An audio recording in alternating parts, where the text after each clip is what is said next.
Friends, ఈరోజు సర్వపిండి చేసి చూపిద్దాం అనుకుంటున్నాను మీ అందరికీ.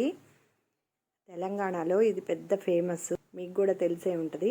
కానీ నాకు తెలిసింది, నాకు బాగా వచ్చింది ఇది. మీకు కూడా చూపిద్దాం అనే ఉద్దేశంతో ఈరోజు మీకు చూపిస్తున్నాను. సర్వపిండి ఎట్లా చేయాలో చూసేద్దాం. సొరకాయ ముక్క కొంచెం తీసుకున్నా, దాని తోలు తీసేసి మొత్తం తురివేసి పెట్టాను బౌల్లో. దీంట్లోకి సన్నగా తరుక్కున్న పచ్చిమిర్చి, అలాగే అల్లం ముక్కలు, అలాగే కరివేపాకు కూడా కొద్దిగా తీసుకొని సన్నగా తరుక్కొని దీంట్లోకి వేసాను. వేసేసాను ఫ్రెండ్స్. పచ్చెనగపప్పు 1 గంట ముందు నానబెట్టి ఉంచుకున్న, అది ఒక గుప్పిడి తీసుకొని వేసాను. ఇందులో బౌల్లోకి వేసేసాను. తర్వాత ఈ సొరకాయ తురివింది 1 కప్పు తీసుకున్నా, అలాగే దాని తగ్గట్టుగా 1 కప్పు బియ్యం పిండి వేసి ముద్ద కలిపేసేయాలి. ముద్ద కలిపేసుకుంటున్నాను చూడండి ఫ్రెండ్స్. తగినంత ఉప్పు,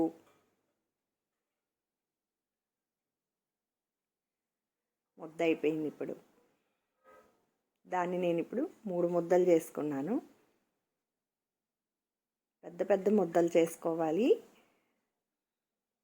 బాండీ పెట్టుకొని బాండీలో నూనె వేసుకోవాలి. ఇప్పుడు బాగా వేయాలి, కొంచెం కాకుండా కొంచెం వద్దేనే పడుతుంది. దాంట్లో పెద్ద ముద్ద తీసుకొని దాంట్లోకి పెట్టి కొంచెం గోరెచ్చగా వేడెక్కిన తర్వాత దాంట్లోకి తీసుకొని ముద్దంతా ఒత్తేయాలన్నమాట.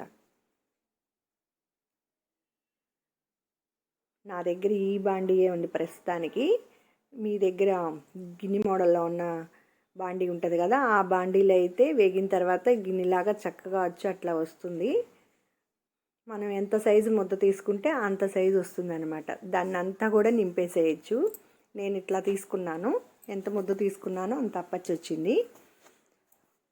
దాన్ని బాగా ఒత్తేసేసుకొని అక్కడక్కడ బెజ్జాలు పెట్టాలి.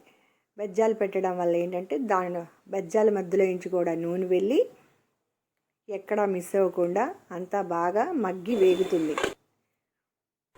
10 నిమిషాలు మూత పెట్టి సిమ్లో ఉంచి మూత తీసి చూద్దాం. ఇప్పుడు వేగిపోయింది చూసారా, చుట్టూ అంతా వేగిపోయి రోస్ట్ ఇలా కనిపిస్తుంది. మనకి ఇంకా కొంచెం రోస్ట్ కావాలంటే ఇంకా కొంచెం సేపు ఉంచుకోవచ్చు. నూనె సరిపోవట్లేదు అనుకుంటే నూనె పోయచ్చు. నేను ఈ మాత్రం లైట్ రోస్ట్ తీసుకున్నాను. ఇంకొంచెం రోస్ట్ తీసుకోవాలనుకున్న వాళ్ళు రోస్ట్ తీసుకోవచ్చు. మీకు ఇంకా రోస్ట్ కావాలనుకుంటే మీరు అంత తీసుకోవచ్చు అనమాట.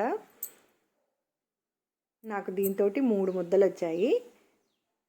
సర్వపిండి అప్పచ్చులు రెడీ. చూసారు కదా, నేను ఈ మాత్రం రోస్ట్ తీసుకున్నా. ఇంకొంచెం రోస్ట్ తీసుకుంటే నూనె వేయాలి.